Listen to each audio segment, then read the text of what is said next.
So mga tol, kung matatandaan, bago inknockout ni Gervonta Tank Davis si Frank Martin nito lang nakalipas na 3 araw sa Las Vegas, sinabi po ni promoter Bob Arum ng Top Rank na may pag-uusap na umano sila sa kampo ni Tank Davis para sa potensyal na laban ng bata niyang si IBF Lightweight World Champion Vasily Lomachenko, at balak daw yan gawin sa buwan ng November.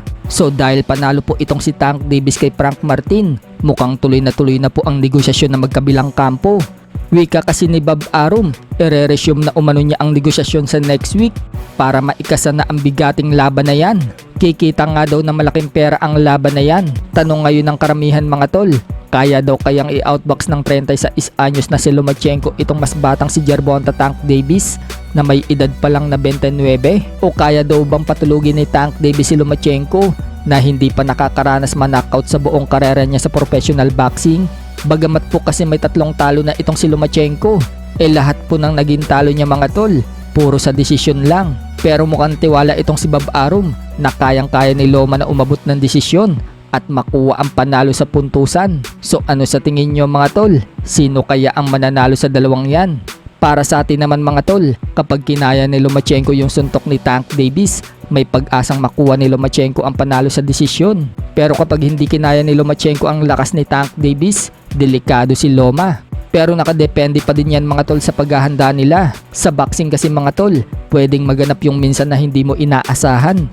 Malay natin, si Tank Davis pala ang manknockout.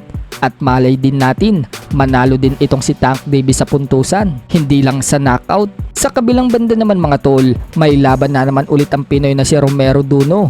Ngayong August 31, haharapin po niya ang unbeaten American na si Ken Sandoval. May record na 13-0 with 11 knockouts. 10 rounder bout po yan sa super lightweight division at gaganapin po yan sa Amerika.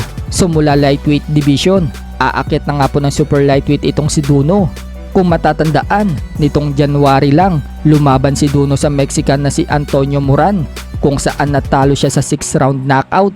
Habang kasado na nga din po ang laban ng IBF Featherweight World Champion Luis Alberto Lopez, dedepensahan naman niya ang titulo niya dito kay Angelo Leo, nagaganapin sa US. Ito nga pong si Angelo Leo mga tol, ang nagpa-knockout sa kababayan natin na si Mike Plania sa round 3. At may isa din pong kampiyon sa featherweight ang lalaban ngayong linggo. Yan po si WBO Featherweight World Champion Rafael Espinosa. Dedepensahan naman niya ang titulo niya dito sa Meksikano na si Sergio Chirino. Lalaban naman po sa card na yan ang PhilAm o Filipino-American na si unbeaten prospect super featherweight Demler Zamora. Haharapin naman niya ang Meksikanong si Jose Antonio Miza. Kaya bilugan na po natin ang mga kalendaryo mga tol para hindi natin mamiss ang laban na yan.